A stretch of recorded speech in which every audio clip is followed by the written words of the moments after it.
Bonjour chers esprits curieux et bienvenue dans ce voyage intellectuel. Aujourd'hui, nous n'allons pas parler d'un philosophe ou d'un sociologue, mais peut-être de l'observateur le plus aiguisé de la nature humaine qui ait jamais existé. Nous allons affronter le colosse. Nous allons parler de William Shakespeare. Avant de commencer, une petite précision. Pour donner vie à ce récit, j'ai utilisé des outils d'intelligence artificielle pour générer les images que vous voyez. Pensez-y comme une toile, une façon d'illustrer les idées et l'ambiance de ce que nous racontons. Elles ne seront pas toujours une représentation littérale, mais un accompagnement visuel pour que votre imagination s'envole avec la mienne. J'espère sincèrement que vous apprécierez. La grande question de cette vidéo est simple mais accablante. Pourquoi lui?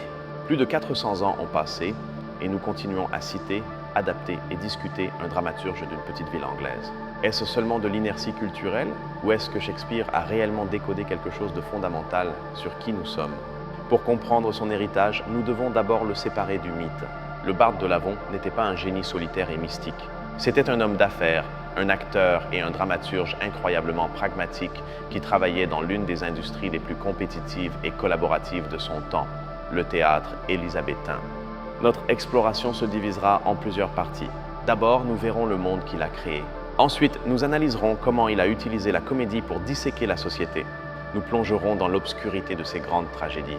Nous verrons son analyse du pouvoir dans les pièces historiques, puis sa poésie. Et enfin, son héritage le plus durable, le langage. Commençons par le contexte. Shakespeare a vécu dans l'Angleterre élisabéthaine une époque de transition violente et passionnante. Ce fut une période charnière entre le monde médiéval, dominé par la certitude religieuse, et le monde moderne, qui commençait à découvrir le doute, la science et l'individu. Le théâtre à cette époque n'était pas un divertissement d'élite, c'était le moyen de communication de masse. Le Globe Théâtre était bruyant, sentait mauvais et était rempli de gens de toutes les classes sociales, du parterre aux galeries. Shakespeare devait écrire pour tous ses publics, simultanément. Ce contexte est crucial. Ses œuvres n'étaient pas lues en silence, elles étaient vécues en public. Elles devaient capter l'attention d'un apprenti analphabète tout en offrant une complexité philosophique pour le noble éduqué à la cour. C'est cette tension qui engendre son génie. On débat souvent de son œuvre, de l'idée qu'un homme sans éducation universitaire ait pu écrire cela. Mais cela ignore que son éducation fut le théâtre lui-même. Il comprenait le public, le rythme, la psychologie de la foule et surtout le pouvoir du mot parler. Maintenant, parlons des comédies. On les considère souvent comme des œuvres légères, antérieures à sa grande phase tragique. Mais c'est une erreur. Les comédies de Shakespeare sont des laboratoires pour explorer l'identité et les normes sociales. Pensons à La Nuit des Rois ou Comme il vous plaira. Connaissez le moteur de l'intrigue. Presque toujours, la confusion d'identité. Des femmes déguisées en hommes, des jumeaux identiques, des identités volées. Shakespeare prend la structure sociale, en particulier le genre, et la secoue jusqu'à ce que nous en voyions la fragilité. Dans ses œuvres, les forêts, comme celle d'Ardenne, deviennent des espaces magiques, hors la loi de la cité. Ce sont des lieux où les hiérarchies s'inversent, les fous sont sages et les nobles agissent en fous. C'est un espace de possibilités où l'identité peut être renégociée. Et puis il y a l'amour. L'amour dans ces comédies n'est jamais simple. Il est chaotique, irrationnel, souvent cruel. Dans Le songe d'une nuit d'été, l'amour est littéralement une potion magique qui vous fait aimer la première créature que vous voyez, que ce soit un noble ou un âne. C'est une critique féroce de l'idéal romantique. Shakespeare utilise le rire comme un scalpel. Nous rions de Malvolio, le puritain vaniteux dans La Nuit des Rois, mais son humiliation à la fin est brutale. La comédie nous permet de critiquer le pouvoir, l'hypocrisie et la rigidité sociale d'une manière que la tragédie ne peut pas. Même dans ses premières comédies, nous voyons le thème central de son œuvre. La tension entre ce que nous sommes à l'intérieur et le rôle que la société nous contraint à jouer à l'extérieur. Cette idée éclatera pleinement dans ses tragédies. Et puis, nous arrivons au cœur de l'obscurité.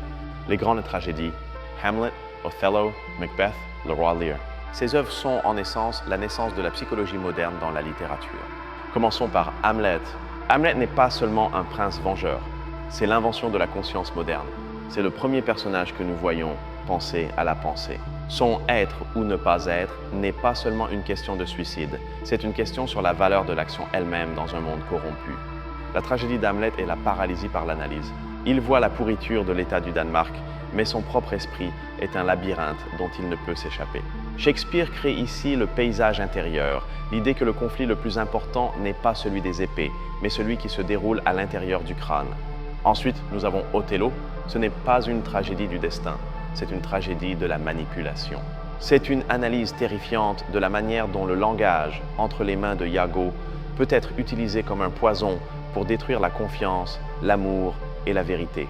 C'est une pièce sur la désinformation et ses conséquences létales. Iago est peut-être son méchant le plus terrifiant car sa méchanceté est immotivée. Il détruit pour le plaisir de détruire. Dans Othello, Shakespeare confronte également directement le racisme, l'altérité et la fragilité de la réputation masculine dans une société patriarcale. Passons à Macbeth. C'est une pièce sur l'ambition. C'est une descente claustrophobique dans la folie. Shakespeare nous montre comment un seul acte de violence motivé par une prophétie peut démêler la réalité elle-même. Le sang sur les mains de Lady Macbeth n'est pas réel, il est psychologique. Dans Macbeth, l'ordre naturel est rompu. Les chevaux se dévorent entre eux, les hiboux chassent de jour. Shakespeare utilise la nature pour refléter le chaos moral et politique. La pièce demande « Sommes-nous les pions du destin, les sorcières, ou sommes-nous responsables de nos choix ?» Enfin, le roi Léar. C'est peut-être l'œuvre la plus désolante. C'est Shakespeare regardant l'abîme de la vieillesse, l'ingratitude filiale et la folie. Lorsque Léar, dépouillé de tout, se retrouve dans la tempête, il prend conscience de l'injustice fondamentale du monde. C'est la réduction de l'homme à son essence la plus vulnérable. La tragédie de Léar est qu'il apprend l'empathie trop tard. Ce n'est que lorsqu'il devient un moins que rien qu'il peut voir la souffrance des autres. C'est une œuvre qui remet en question la justice divine et n'offre pas de réponse facile. Elle est profondément existentielle. Dans ces 4 tragédies, Shakespeare établit la carte de la condition humaine moderne. Le doute, Hamlet, la jalousie, Othello, l'ambition, Macbeth et le vide existentiel, Léar. Et il le fait non pas avec une philosophie abstraite, mais avec des personnages de chair et de sang. Mais Shakespeare ne s'intéressait pas seulement à l'individu. Il était profondément préoccupé par la politique et le pouvoir. Cela nous amène à ses pièces historiques, comme Richard II, Henry IV et Henry V. Ces œuvres ne sont pas des leçons d'histoire, ce sont des manuels de réalpolitik. Elles sont la version élisabéthaine du prince de Machiavel. Shakespeare dissèque la nature du leadership. Qu'est-ce qui fait un bon roi? La piété ou la ruse? La force ou la légitimité? Prenons Richard XII. C'est l'incarnation de la tyrannie machiavélique. Il est charismatique, intelligent et complètement amoral. Il s'adresse au public, nous rend complices de son ascension au pouvoir, démontrant comment la méchanceté peut être séduisante. D'un autre côté, Henri Sartre est une étude sur le leadership charismatique. Son célèbre discours du jour de la Saint-Crépin est un chef-d'œuvre de propagande. C'est l'invention du patriotisme moderne, l'idée de « nous, la poignée »,« nous, l'heureuse poignée »,« nous, une bande de frères ». Mais Shakespeare est trop intelligent pour présenter un héros simple. Même dans Henry V, il nous montre le coût de cette gloire, le massacre de prisonniers, la manipulation politique. Il nous oblige à demander, est-ce un héros ou un criminel de guerre glorifié? Et nous ne pouvons pas oublier Falstaff, l'un de ses personnages les plus grandioses. Falstaff, le compagnon de beuverie du jeune prince Hal dans Henri IV. Il représente la vie, le chaos, le désordre et l'humanité par opposition au froid calcul du pouvoir d'État. Le moment où le prince Hal devient le roi Henri V et rejette publiquement Falstaff, « Je ne vous connais pas, vieil homme », est l'un des plus déchirants de toute son œuvre. C'est le moment où la politique et l'ambition assassinent l'amitié, la fin de l'innocence. Dans ses pièces romaines, comme Jules César et Antoine et Cléopâtre, il applique la même lentille. Jules César est une étude brillante sur la rhétorique. Nous voyons comment le discours de Brutus, logique et raisonné, est balayé par le discours émotionnel et populiste de Marc-Antoine. C'est une leçon sur la psychologie des masses. Dans Antoine et Cléopâtre, il contraste le devoir romain, Octave, avec la passion égyptienne, Cléopâtre. C'est le vieux monde de la structure contre le nouveau monde du désir et du chaos. C'est une pièce sur la manière dont le pouvoir et l'amour peuvent se consumer mutuellement. Ce que Shakespeare nous montre dans toutes ses œuvres, c'est que la politique n'est pas un système abstrait. Elle est le résultat de passions humaines très concrètes. L'ambition, la peur, la loyauté et la trahison. Le pouvoir corrompt, mais la faiblesse peut aussi le faire. Et puis nous avons le poète. Shakespeare n'a pas seulement écrit des pièces de théâtre. Il a écrit 154 sonnets, des poèmes lyriques qui ont changé notre façon de penser l'amour, le temps et la beauté. Les sonnets de l'époque étaient souvent des idéalisations pétrarchistes, où la bien-aimée était un ange intouchable. Shakespeare brise cela. Ces sonnets sont adressés à un jeune homme juste et à une dame noire, Dark Lady. Ce sont des poèmes remplis de désir, de jalousie, d'obsession et d'honnêteté brutale. Il subvertit les conventions. Le célèbre sonnet 130, « Les yeux de ma maîtresse ne ressemblent en rien au soleil », est une parodie de la poésie romantique. Il dit « Ma bien-aimée est réelle, ce n'est pas une déesse, et je l'aime précisément pour cela ». C'est un réalisme radical. Mais le grand thème des sonnets est le temps. Le temps est l'ennemi, le dévoreur qui détruit la beauté. Shakespeare voit deux façons de lutter contre le temps, la procréation, avoir des enfants, et l'art. Ses poèmes sont une promesse d'immortalité.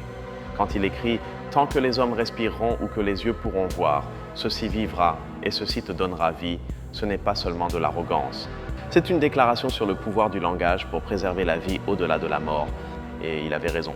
Nous sommes toujours là à lire ces mots. Cette obsession du langage nous amène à son plus grand héritage. S'il fallait choisir une seule chose que Shakespeare a faite, c'est d'inventer le langage que nous utilisons pour décrire notre propre vie intérieure. On dit souvent que Shakespeare a introduit des milliers de mots en anglais. C'est vrai, des mots comme eyeball, globe oculaire, swagger, se pavaner, ou lonely, solitaire. Mais son génie n'a pas été seulement d'inventer des mots, il a été d'inventer des façons de parler. Il a maîtrisé le pentamètre iambique, le rythme de 5 temps, dadom, dadom, dadom, dadom, dadom. Ce rythme imite le battement du cœur humain et la cadence naturelle de la parole anglaise. Il a rendu ses vers mémorables et, en même temps, profondément naturels. Mais ensuite, il a brisé ses propres règles. Lorsqu'un personnage est fou ou émotionnellement brisé, comme Léar dans La Tempête, le pentamètre se brise. Le langage se brise en même temps que l'esprit du personnage. Shakespeare utilise la forme du langage pour montrer le contenu de la psyché. Avant Shakespeare, les personnages déclaraient souvent leurs sentiments. « Je suis triste, je suis en colère ». Les personnages de Shakespeare montrent leurs sentiments à travers des métaphores complexes. Ils ne disent pas « je suis déprimé », ils disent « oh, que cette chair trop solide pût se fondre en rosée, se résoudre ». Il nous a donné le soliloque moderne, le moment où un personnage se retrouve seul sur scène et exprime ses pensées à voix haute. Ce n'est pas seulement pour que le public connaisse le plan. C'est un personnage luttant contre lui-même, débattant, rationalisant. C'est le son d'un esprit en travail.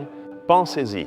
Des expressions comme « avoir le cœur sur la main »,« briser la glace »,« tout ce qui brille n'est pas or »,« une mer de problèmes »,« l'amour est aveugle ».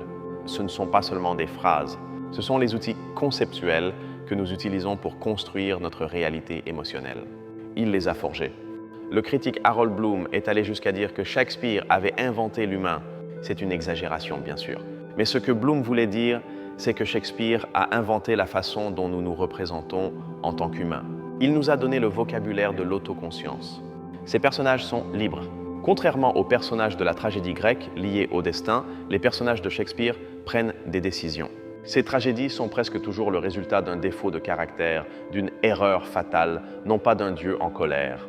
C'est un changement radical dans la conscience humaine.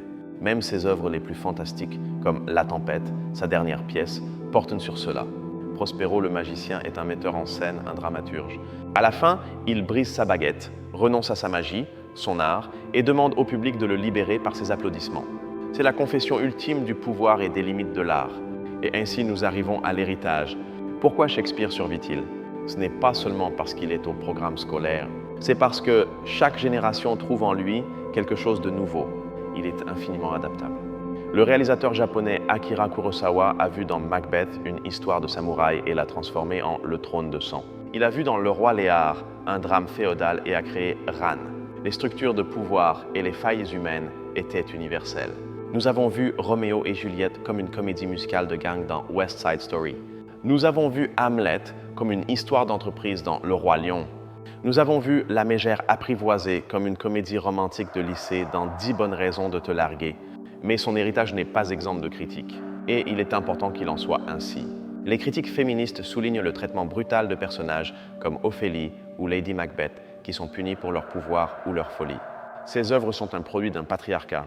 Les critiques postcoloniaux analysent Othello et La Tempête, avec le personnage de Caliban, comme des représentations problématiques de la race et du colonialisme. Shakespeare, bien que visionnaire, restait un homme de son temps avec ses préjugés. Mais voici le génie. Les pièces sont si riches et ambiguës qu'elles permettent ces critiques. Il y a suffisamment d'humanité chez Shylock, le prêteur juif dans Le Marchand de Venise, pour que son monologue « Un juif n'a-t-il pas des yeux ?» puisse être utilisé pour critiquer l'antisémitisme de la pièce elle-même. Shakespeare ne nous donne pas de réponse. Il nous donne de meilleures questions. Ses œuvres ne sont pas des morales, ce sont des miroirs.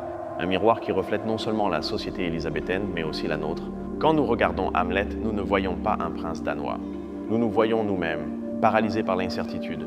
Son véritable héritage est l'ambiguïté, la capacité de maintenir deux idées opposées en tête en même temps.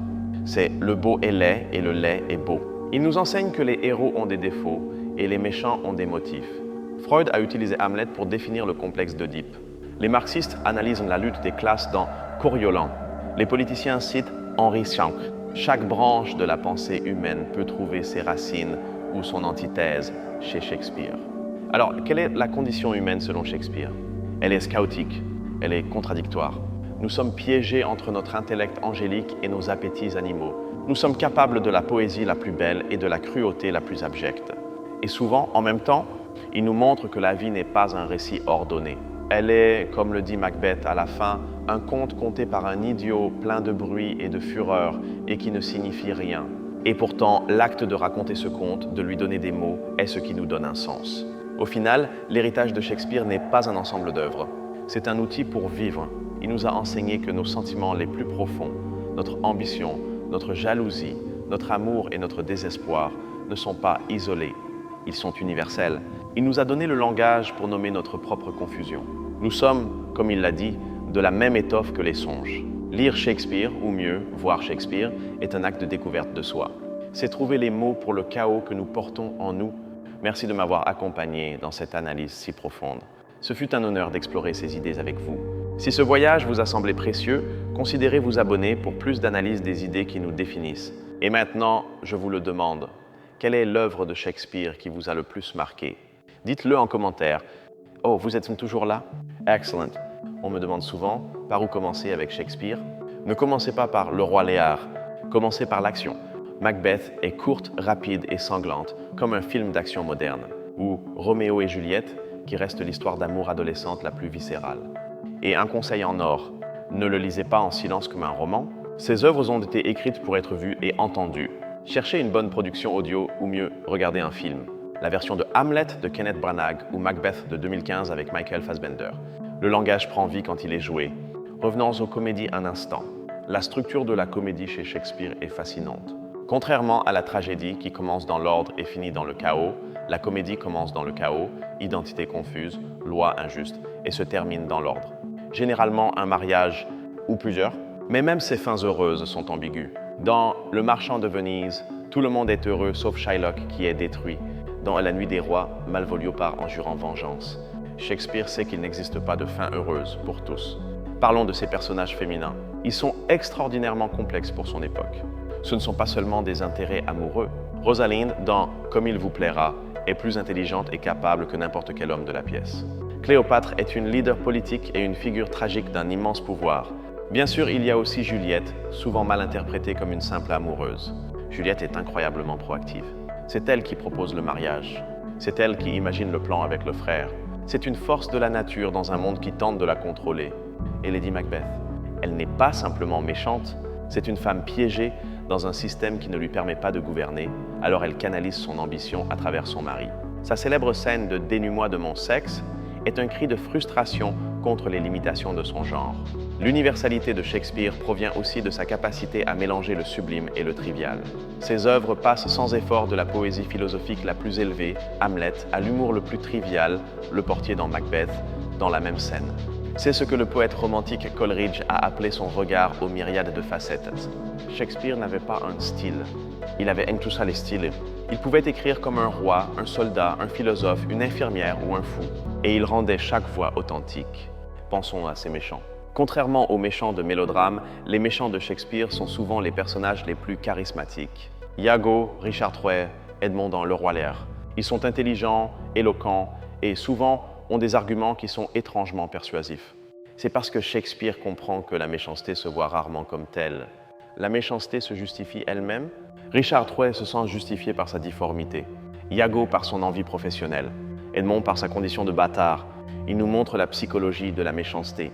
Même dans sa dernière phase, les romances ou tragicomédies comme Le Conte d'hiver ou Cymbeline, il continue d'innover.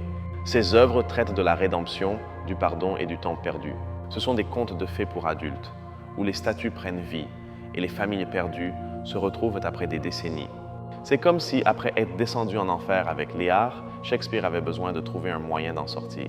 Ses dernières œuvres suggèrent que, si la souffrance est inévitable, la grâce et la réconciliation sont possibles, même si elles semblent souvent magiques.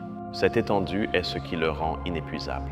Vous pouvez passer toute une vie à étudier Shakespeare et avoir l'impression d'avoir à peine effleuré la surface. Chaque pièce est un monde, chaque soliloque est un abîme. Il est le dramaturge de l'empathie. Il vous oblige à vous mettre dans la peau du roi, de l'assassin, de l'amant et du fou.